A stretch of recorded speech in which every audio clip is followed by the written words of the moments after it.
Hari Om, and welcome to our Aparoksha Anubhuti contemplation. Today the question that has come up is, what is Dvaita and what is Advaita? What is the difference? So let's dwell deeper into this. So let's understand from each of our viewpoint, Deepaji. So you can begin. According to you, what is Dvaita and what is Advaita? Advaita is the teaching that we are getting from you is Advaita. Okay.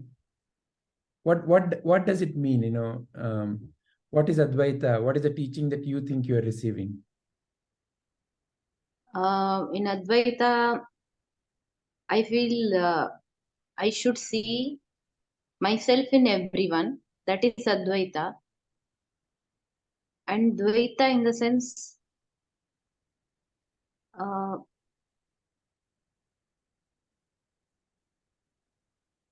each one is different. Just the opposite of Dvaita, Advaita.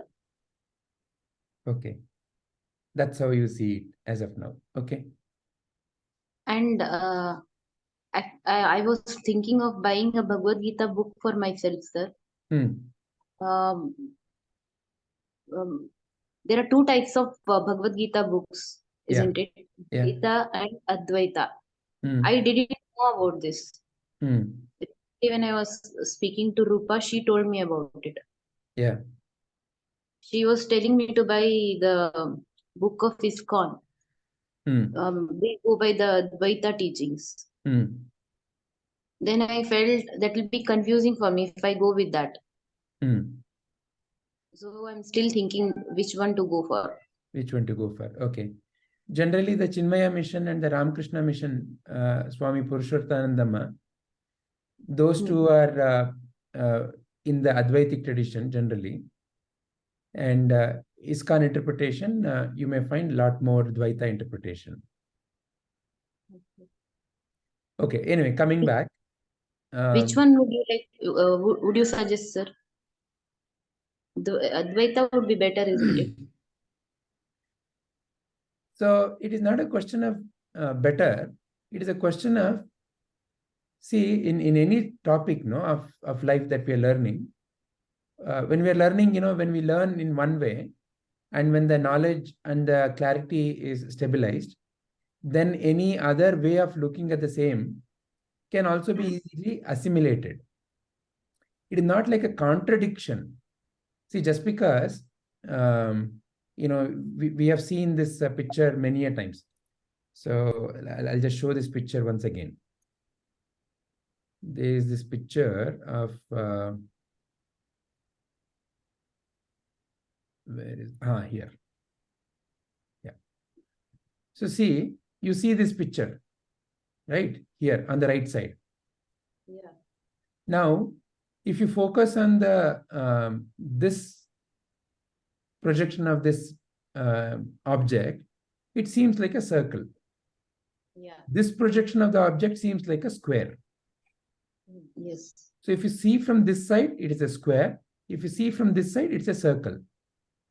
Yeah. Now, is any one right and the other wrong? Both are right. It's simply both are partial. Yes. Both are not complete. Or look at this picture on the left side. We have seen this picture also, right? Yeah. So you see so many different kinds of animals. What all can you spot here? A cheetah and a chimpanzee. Yeah. What else can you spot? A tree. A tree. With what else? A tree with birds sitting on the branches. Tree with birds sitting. Excellent. Can you also spot fishes? Yeah. Here, right? Yes. Okay. Now, if you are focused on one picture, then you may lose the perspective of the other picture, right? You may, for example, when you're looking at only the fish and the tree, fundamentally, if you think about it, you may lose the perspective that there's nothing really, but there is this yellow background and with some kind of a black foreground, which is making you see this way. Yes. In reality, neither the the cheetah or the tiger or lioness, whatever you may see different forms. Some may see this as a lioness and some may see this as a cheetah. Doesn't matter. The point is, when you see the background and the foreground, then everything is there. But when you see a particular thing, then the background or the foreground may be missed. So therefore, to your question, which is the right thing? Initially, while learning and while getting stable in a particular knowledge system, better to follow one knowledge system. Yes, sir. And once when that is stable, you can, how do you know it is stable? When you see a contradictory view, are you able to reconcile, and are you able to see how that may also be correct? Then your knowledge system seems to be stable. But the moment a contradictory view comes, you feel shaken, then it means that your inner stability has to evolve further. Yes. Yeah. So therefore, depending upon that, you may want to choose what you want to choose. Yes, sir. Even in the Vedanta system, Brahma Sutra usually comes at the end. Brahma Sutra is all about various schools of thoughts, and to combine them or weave them into one harmonious contribution. So different objections, different viewpoints, because these are very subtle, right? Very subtle. Those are taken up and that is discussed in Brahma Sutra at length. So Vedanta study, therefore, you would have heard Prabhuji's talk also, goes through three main steps. There is a foundation step, there is a kind of like an advanced step, and there is a finally where you kind of bring all perspectives. So that's why the Sanatana Dharma has been able to reconcile everything. Astikas have a place, Nastikas have a place. Nastika means the one who doesn't believe in the existence of a higher principle called God. Astikas are those who believe in the Asti, in something called God. Then there is Charvakas, who are purely, this is the only life, enjoy the most and be done with it. So like that, all viewpoints are allowed and reconciled.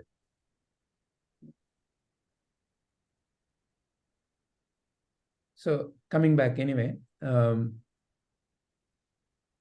and Advaita. Any other viewpoint on Dvaita and Advaita? So we heard Deepaji. What is Shubhaji's viewpoint? As per me, when I identify myself and God as separate beings, then it is Dvaita. When I say I am Brahman, then it is Advaita. Okay. Padmaji's viewpoint?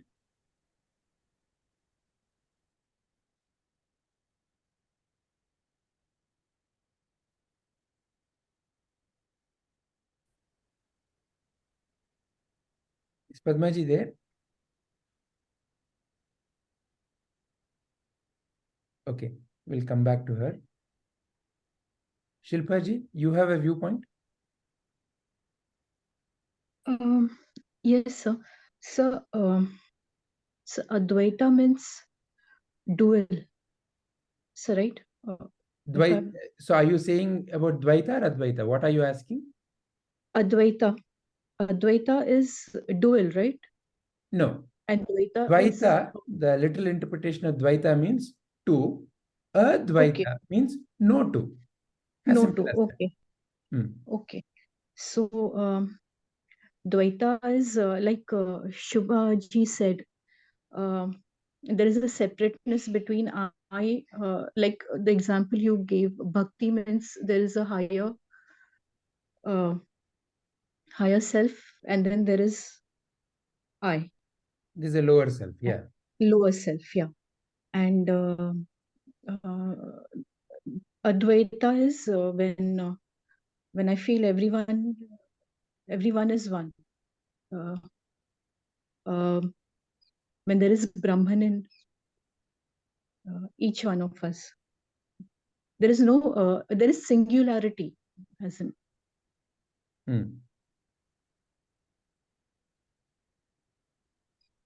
That is your viewpoint. Okay. Yeah. Rupaji, you have any view?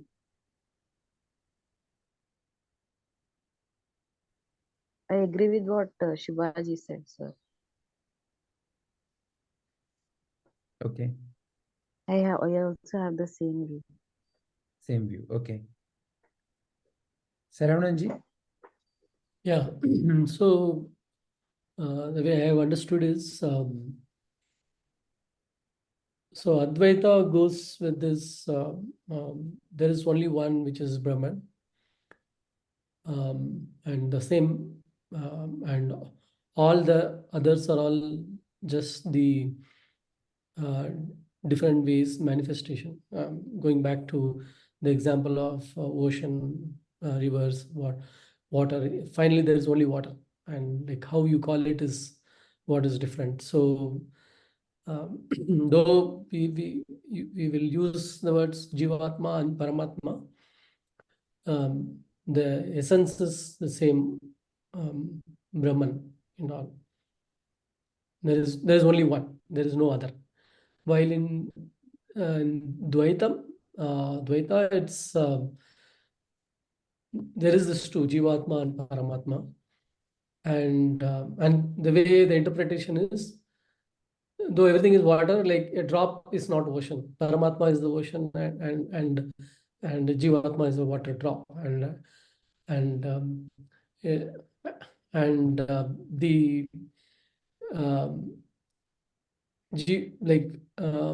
the goal is to basically for the Jiva to reach Ishvara and like serve, like reach the world of God. Right. So it is still that more of this is more applicable in the bhakti way, where there is this superior one, and always work to reach, right? And in a way, like finally it says that like you are the smallest one, and if you focus too much on yourself, you are going to suffer. So surrender to the God, right? So that way they still take you to that at the end of the day, right? It's about surrender, right? And the Vishishta Advaita is basically, once you surrender, you become one with the Ishvara. Like Ishvara accepts you, and like you become one. There, like finally, that oneness is still considered there. While in Dvaita, like you surrender and you get close to Ishvara. Right? So while in Dvaita, it's like just there is one. That's it, and everything else is the appearance, and it's what In you can call Advaita, you mean? but it's all water. Yeah. In Advaita, you mean? In Advaita, yeah. Okay. Padmaji, are you back? Yeah, yes. Yeah. So, sir, I'll say, but I also have a question after that. Yeah. I think, although for me, although I understand Advaita, I think most of the life we have functioned and performed with the Dvaita Bhava. because of whatever conditionings. And I think for most of the day, I still do practice Dvaita only in all of the things that I do, whether it is my, daily prayer practices or whatever.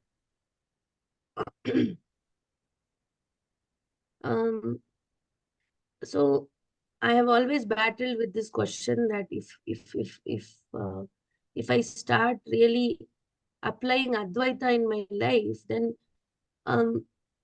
whatever I have been doing till now, like where my prayers are concerned or my religious practices which I do, does it even really make sense to follow them anymore? Like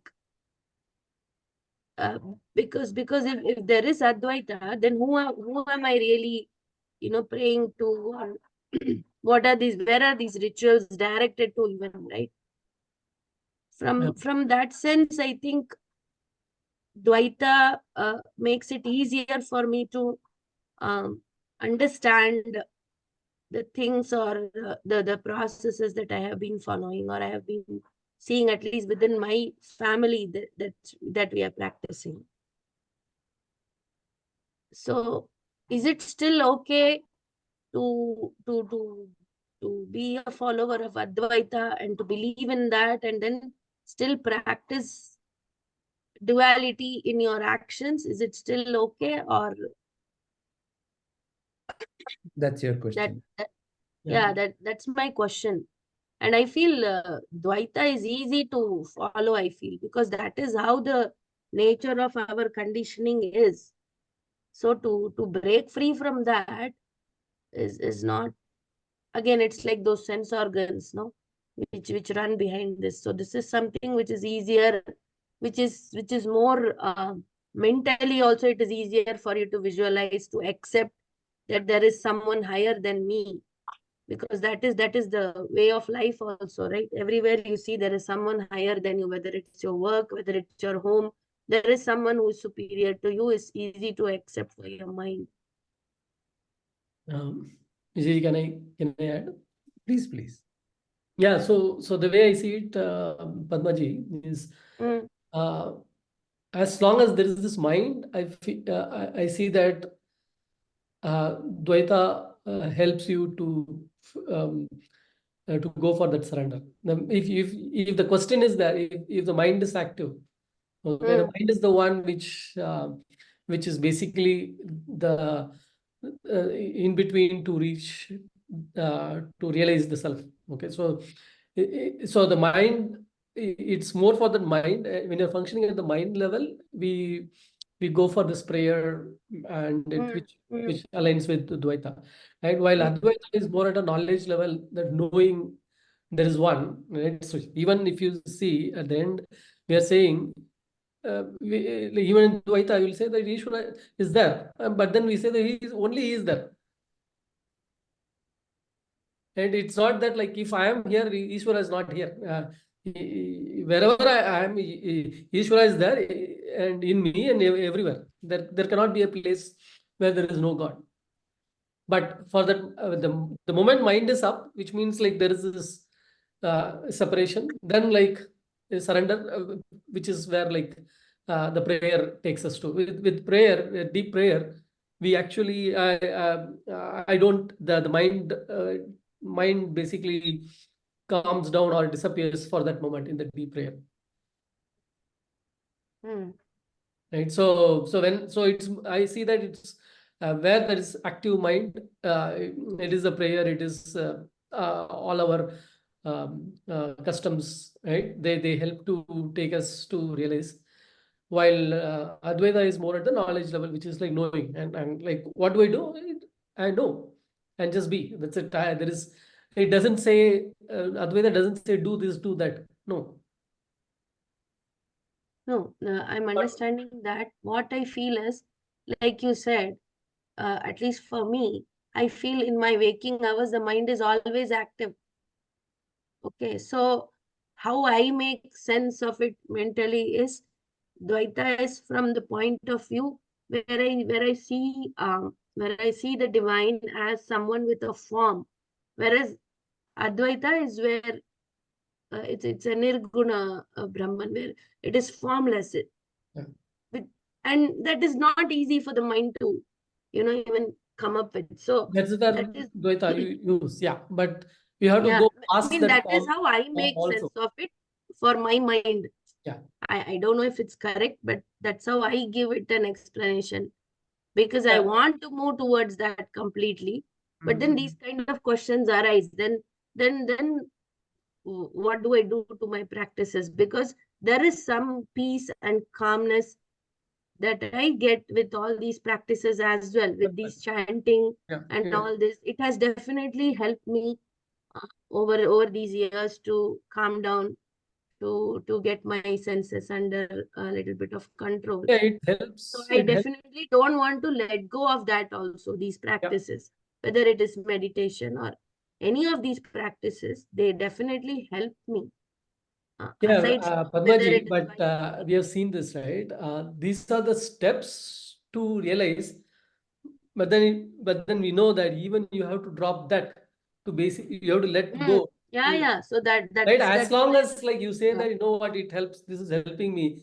I need this form. I need this chanting. I like hearing. Right. As it is still, it holds you. The you remain. So it is Advaita. That way I see it as the advanced level where, like, because it's not easy to comprehend a formless. So the way to start is with the form, and then like go towards the formless, and letting go everything is not that easy, which is where like Dvaita helps, which is why mostly we see Dvaita than Advaita. And I'm sure even when Advaitins are there, you may not, it's not easy to identify them, because he is not doing anything in the sense, like he is not going to market it or like talk about it. It's he's internally he has become one, and that's it. You cannot even right. So the most what you see mostly will be all Dvaita, because that is a step towards the next.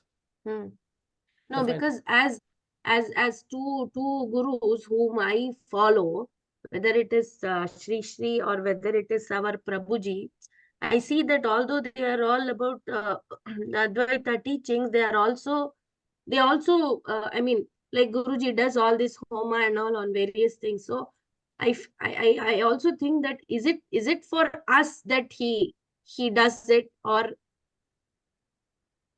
I don't know. Let's separate there are two different questions here. One is there's a question of what is the understanding of Dvaita and Advaita. Okay, so there is a clarity about what is Dvaita and Advaita. That is one question. The other question is, with that clarity, how do I live my so-called day-to-day life? Okay, so let's look at both these questions separately. First and foremost, when you look at the word Dvaita, the word itself is indicative. Two. So all your viewpoint of life is from one particular standpoint. See, for example, your relationship to your husband,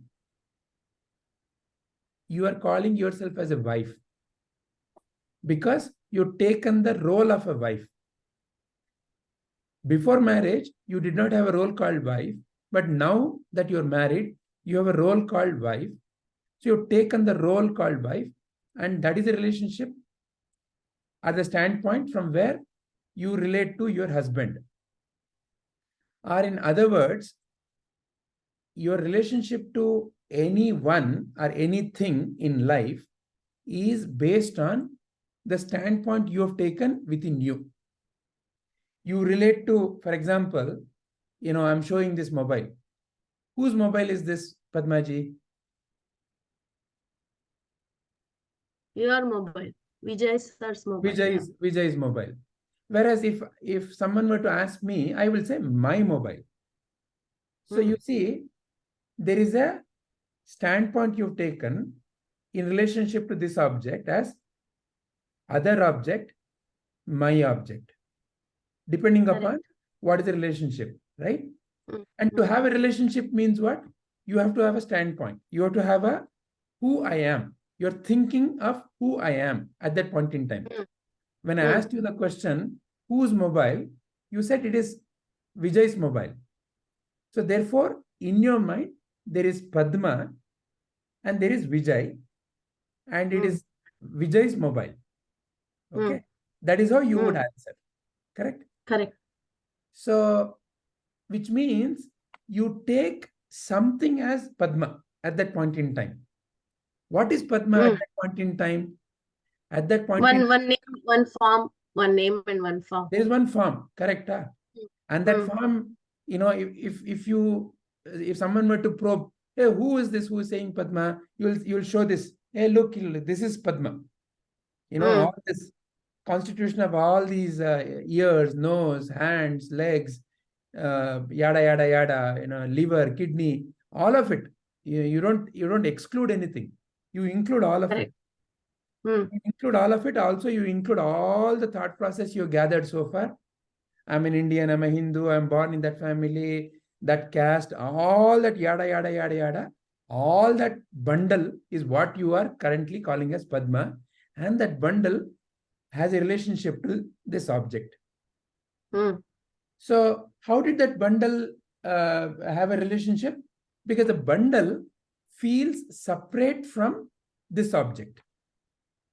That bundle is no more feeling that this is my object. Whereas in that bundle, there is ear, there is nose, there is leg, there is kidney, there is liver, there is pancreas, so many parts. Feel all of it is also you. But let's say, for example, if there is a appendix, somebody wants to remove the appendix, then you know you're ready to throw it out. But you don't diminish. Just because your appendix is removed, you don't say, oh, now I am Padma minus appendix. You don't have a thinking like that. You still are, I am Padma. You still that bundle.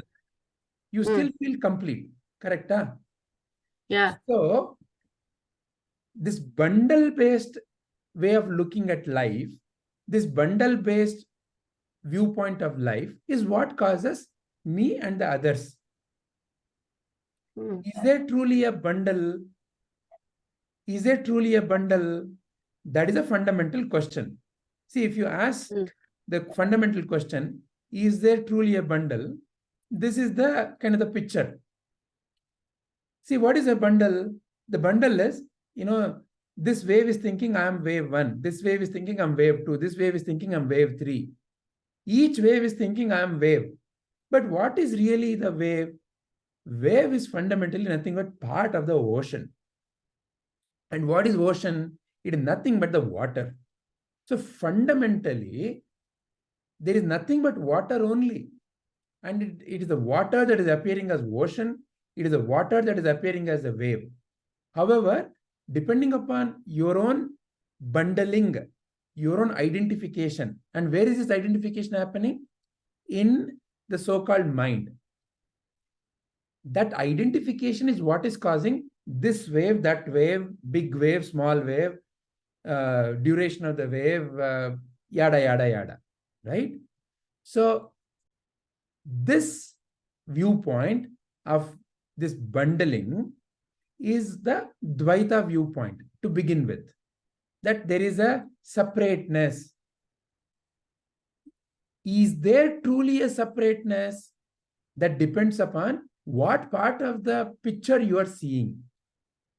Depending upon if you're seeing only this part of the picture, you say, no, this is only circle. And this circle is separate from this square. You'll have that viewpoint. Nothing right or wrong about it. That is the way you see it. Or this picture, if you're fixated on seeing the this ape, then you know ape, or the tree, or the fish. But truly what it is nothing but a play of light. Play of light, that's all. There is a yellow background and there is some black foreground. And the play of these two is what is causing all the other appearances. Is the appearance true? Is the appearance true in the sense of, is that appearance everlasting? No. It is simply like how this wave is appearing and disappearing. It is simply an appearance and disappearance.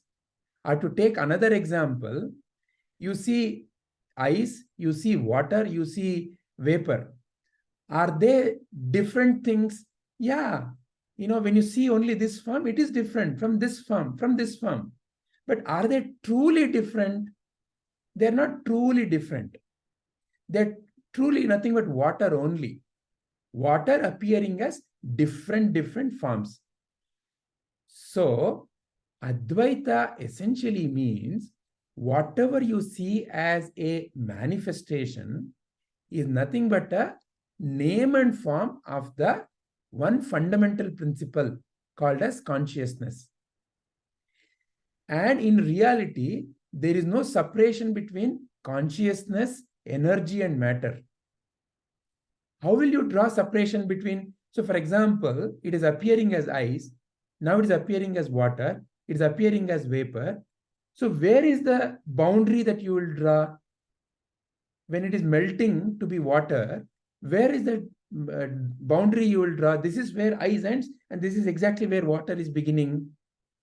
And this is where the liquid form of water is ending, and this is where the vapor is beginning. So like that, how will you draw a separation between consciousness, energy, and matter? When I see through my physical eyes, I may see this as a particular thing. I may see this as paper. But if I have microscopic lens, I will see this as constitution of atoms. If I have further microscopic lens, I will see this as nothing but energy particles. If I am still capable, I can see that that is nothing but vibrations. If I still, what is there to see? So at the same time, all of it exists, and it depends upon which viewpoint you are taking to see what part of the picture. It is not that at any point of time, anything is left over. See, when there is ornament, gold is inherent in the ornament. You cannot separate gold from ornament. You cannot have an ornament without the gold. So that unseeable, what you cannot hear, what you cannot smell, all through the five senses, what is that, we call as that unseeable, that Ajnata Shakti, that God, whatever the name you want to give, that is embedded in everything. But the one beyond in what way you are seeing that, it depends upon your viewpoint. You can see it in the Saguna. Oh, wow. I see a circle. I see a square. I see a cheetah. I see a kangaroo. I see a fish. Oh, that divine consciousness is appearing as kindness. When somebody gave water, it appeared as kindness. Oh, the divine consciousness is appearing as love. You know how my mother is so caring and loving towards me? It is appearing as love. What is manifesting as all that? What is the fundamental substance which is expressing itself as all this various qualities, various objects? Are they separate? Fundamentally, they are not separate. So fundamentally, therefore, you cannot say there is something which is one. There is no one. The only way you can define that is Advaita. There is no two. There is no two, because to say there is one, see, one is always said in reference to something else. How many fingers am I showing now? You may say one. How are you able to detect that there is one? Because you are not seeing something else in this open space. So in the reference to the open space, you are detecting one. And now in the reference to the same open space, with reference to this, you are detecting two. So you are saying two. And to say one, there must be something else also. So therefore, Advaita essentially means no two. There is no way you can define Advaita as one. So no two cannot be conceptualized in mind. It is not a concept in the mind. See, the moment you think of anything in the mind, it is with reference to something else. A thought, the moment you say, there is a thought in my mind, a thought can exist only in comparison to something else. Ilya. So for example, you can detect wave only in reference to some other wave. But as water, where is the question of wave? Where is the question of ocean? Water simply is. As wave, there is big wave, small wave, that wave, this wave, near the shore wave, near middle of the ocean wave, all that is there as wave. But is the wave a true phenomena? No, it is just an appearance of the water. It's a name and form that you and I are giving. So this is Advaita. There is no two. There is only divine consciousness only. And it is a divine consciousness that is expressing as various Shakti and manifesting as various matters. So there is Shiva and Shakti are the two principles, but they are not two separate principles. Shiva is the consciousness aspect of the divine. Shakti is the energy aspect of the divine. And that divine has all these attributes. Shiva's attributes of Sat, Chit, Ananda, and the Shakti's various expressions, the Navadurgas, are all part of the same divine. All of that must be there. It's like how the ear ornament, the nose ornament, the pendulum, all are already there in that gold, but it has to be brought out. When there is a good sculptor, when there is a good goldsmith, he brings out various ornaments. From what? From the same gold. So in other words, creativity, the ability to create this fascinating existence is already inherent in the consciousness. And that's why no two moments are alike. Please see, no two moments are ever alike. No two fingers are ever alike. No two people are ever alike. So this existence is one wonderful picture after the picture, frame after the frame, and each frame is so unique. So recognizing all this is Advaita. Then how do I live my life? Very simple. Very, very simple. You are useful in life as a particular role. Please see. This object is useful because you have given a title called mobile and it has a certain function to perform. That chair you're sitting is useful because it has a certain form and certain shape and certain functionality that it gives. So in life, therefore, play the role of a mother, of a father, of a husband, of a wife, of a teacher, of a student, whatever. Realize you are playing the role. But play the role. And the more effectively you play the role, the more people will feel clapping for you. What a great Bhima's role you played. When you said that dialogue, wow, my romanchana, my hair stood up on the end. So when you cried like Draupadi, my heart also wept. I felt the pain of Draupadi when you cried. So be like that. So because that's your inherent capacity to play the wonderful role that has been given to you. The life is a drama, and in that drama you play the role that has been given to you, or the role that you have chosen to play. You have chosen to be a wife or a husband or a son or a daughter or whatever. Play that role. So that is the distinction that Advaita helps you to bring. That you are not the role, but you are playing the role. You are not the name and the form, but you can express yourself through the name and the form. That you have nothing to gain or lose from this world, and you simply are here to express out of joy. There is nothing that you can give to somebody. There is nothing that you can take away from somebody. Because all of this is, in one sense, truly yours. That doesn't mean that, I can go to the neighbor's house and suddenly say, okay, I will make coffee and then, then I'll be behind the bars. So, know the rules of the game.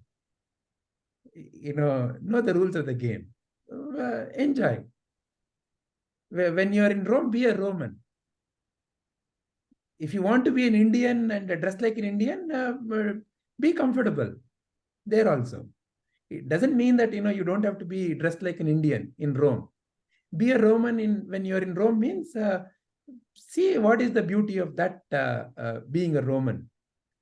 But if you still feel, no, I want to wear my kurta pajama, so be it. It's like we say, somebody is very comfortable in their skin. So somebody is very comfortable in their skin means what? They relish the way they are. There used to be an actress called Sarita. Most people in today's terms would write her off as not a right qualities of the right looks for an actress. She was, first of all, relatively dark.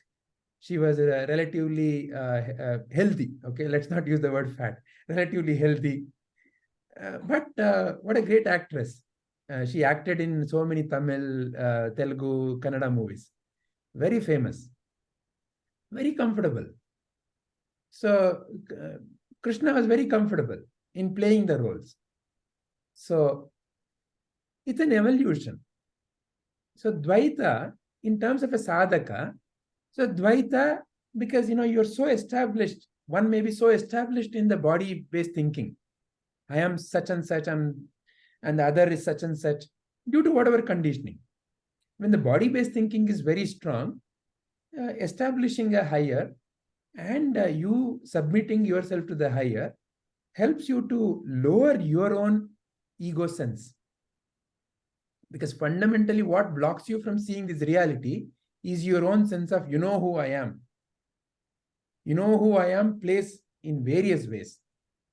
I am a man, I'm a woman, I'm a husband, I'm a daughter, I'm good, I'm bad, I'm good looking, I'm bad looking, I'm intelligent, I'm ugly. 100 things are all who I think I am. So this who I think I am has to weaken to see the reality. And how to weaken that? The simplest way is Nanu nanembudu nanalla, I deha manabuddhi nanalla, Satchidananda Shiva nanu nane. That's the simplest and the direct path. But depending upon my own vasanas and conditioning, that straight path, as we say, as the crow flies. As the crow flies may not be possible or feasible. So therefore, there are different paths. Depending upon my own vasanas, I get attracted to a certain path. Does it mean that one path is better than the other? No. Does it mean that Madhvacharya's philosophy is inferior to Shankaracharya's? No. Madhvacharya's approach works for that kind of a mindset. And in that also, the ultimate realization is there. So what is Dvaita as a philosophy of Madhvacharya? That when you submit to the higher principle, what happens after you submit to the higher principle is not told there, because it is a matter of very personal experience. See, there is no way you can ever express what is love that you feel towards, say, your child. You can craft it in 100 words. But what is that feeling called love? When you felt it, that's it. There's nothing more to keep on expressing about it. You know it. So, therefore, when you know it, then you are it. You are that. But in the world, you still have to play a role. So therefore, Madhvacharya's philosophy is not inferior. It is like a systematic path. You study engineering by going to IIT and they teach in a certain way. You go to another college, they teach in a certain way. Both have the objective of making you an engineer. But depending upon which school you go to, what teachers are there, each teacher has a certain way of teaching you. Which attracts you? Be faithful towards that with full confidence, with full vishwasa and with full bhakti to that whatever teaching. You be immersed in that.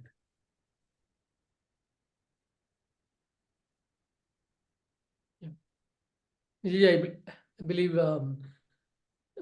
when Shankaracharya started stronger, it was more, the way I see it, the focus was like, hey, you are getting stuck to the rituals, but you're not going beyond that. That was the actual one you were meant to. So go beyond the rituals. His role was to establish the ultimate jnana. So if you really look at it, our Upanishads are talking about the ultimate reality of life is Nirguna Brahman. That is the fundamental aspect. Okay, what is referred as the formless is the ultimate. Yes. But like in Bhagavad Gita also, Krishna says, for the one who is embodied, for the one who is in the Deha Bhava, or the one who is living in the world, it is very difficult to understand or to be established in the Nirguna easily. So Saguna is the way to be connected to a form. The form may be, whatever the God form, or, somebody like your guru, whoever, whatever that helps you to go beyond your own self-limited identity. Because when you say you have a relationship with the God form, say Vishnu, what are you seeing in Vishnu? What is the quality of Vishnu that you are seeing? How do I develop those qualities? Is the personal relationship to Vishnu. If you truly believe Vishnu is there, then there is no way you can ever be adharmic. Because if you truly believe in existence of Vishnu, then your job is done. Therefore, DVG says, like Prahlada, he found liberation by having complete faith and trust in Hari. Hiranyakashipu also found liberation by being a complete non-believer in Hari. And he gives a beautiful analogy, DVG. But you and I are like Simbala the Nona. Simbala means what comes out of our cold nose. Okay, so that's Simbala. Okay, Nona, a fly which is caught in that Simbala. It can neither fly nor die. Like our famous villain, Ajit, who told to Mona Darling, इसे liquid oxygen में डाल दो, liquid इसे जीने नहीं देगा, oxygen उसे मरने नहीं देगा. So DVG says you are like that symbol of the Nona. Have faith in one thing, go for it completely, get established, then everything else will make sense.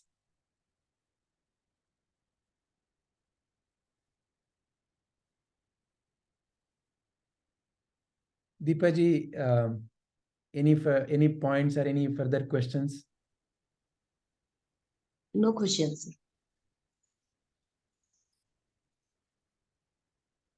So there is a beautiful video. We can watch this.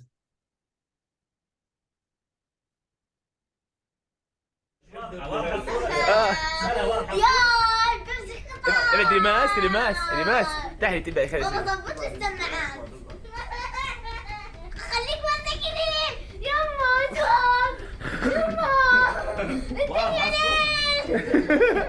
wearing that virtual reality glass, and what she's seeing is being shown here. بس انا حاسه انه خطا المايل حاسه. واضحه الصوره مش واضحة. وين انت بتمشي هسه؟ هسه انا بدي اطلع زمن.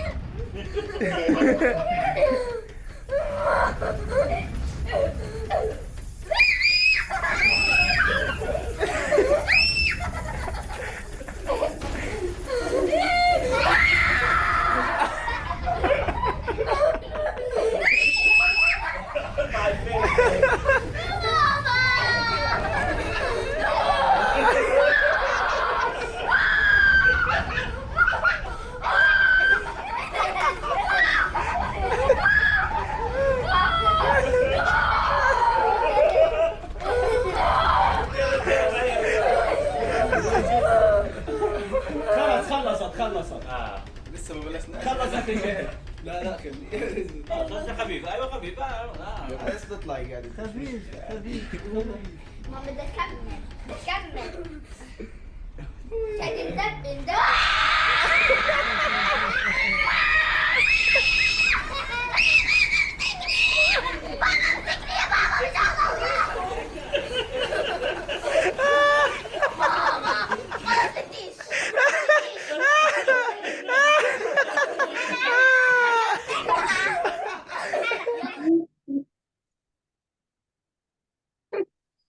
So you see, this is complete Atma Jnana. So as long as you're wearing that goggle, you're going to be screaming.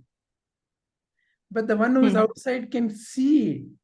Why are you screaming? It is so fun.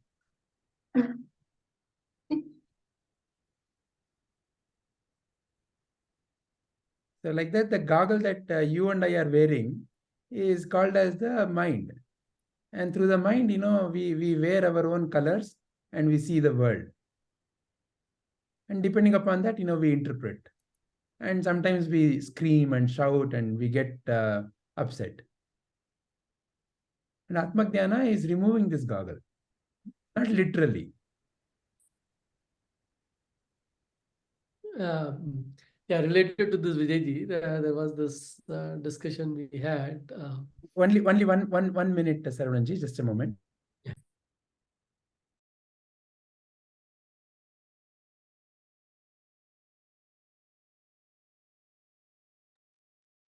Sorry, Saravanan-ji. Yeah, so the discussion was like, why can't we solve these problems, find mutual solutions so that there can be peace? And the other one was saying like, no, people will not allow you to solve a problem. There is a certain group that wants the problem. So, and then like I felt at the end it's about who is seeing, because this is what we are learning, right? That the problem is there or not there is basically like from the view of that person, because it's a mind that gives that the world that they are seeing, right? And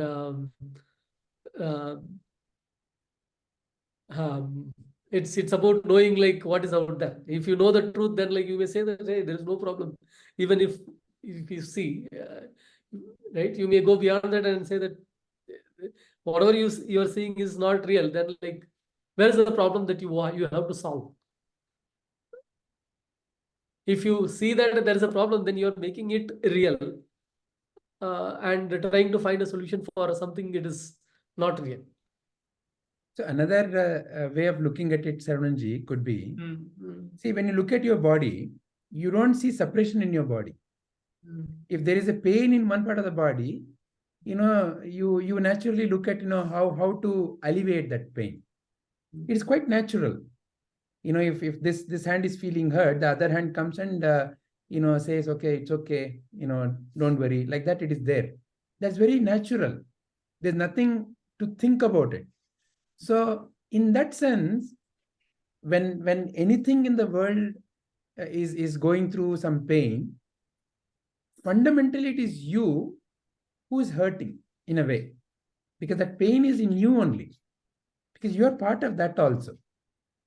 So that's why the feeling of Vasudhaiva Kutumbakam or Vishwamanava is not a mental phenomena.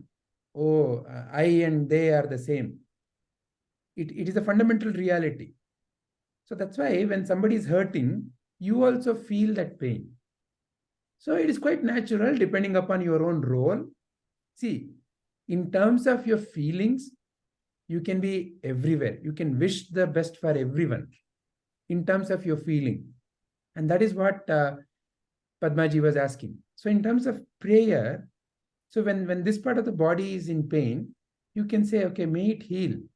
You may not know how exactly to heal, but may it heal. There's nothing stopping you from doing that, because that is your very fundamental nature. But physically, as an embodied being, can you be everywhere? No. So therefore, with your feeling, with your thoughts, you can still contribute. You can still be everywhere. So in a way, right now amongst us, Prabhuji is not sitting. But in a way, Prabhuji is there. In a stula way, you cannot be. As the jnana that is being exchanged here. So as a jnana deha, Prabhuji is Vishwa Akara. As a Narasimha Prabhu photo that we keep looking at, it's limited to time and space. Yeah. Body is limited. So in your feeling system, you are a Vishwamanava. In reality, you are a Vishwamanava. You are part of everything. Everything is in you. But when you take a localized view, you have to function in that time and space with that localized part. But deep within, you know, you're part of everything. You can wish for everyone. Because there is no one who is separate from you. This finger is not separate from this finger.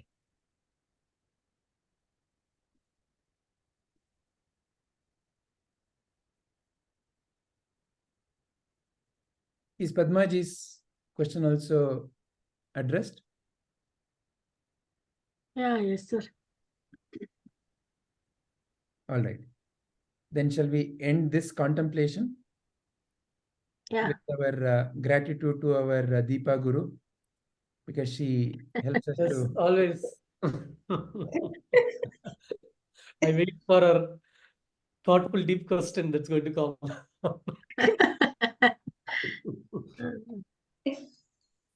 Hari Om. Hari Om, sir.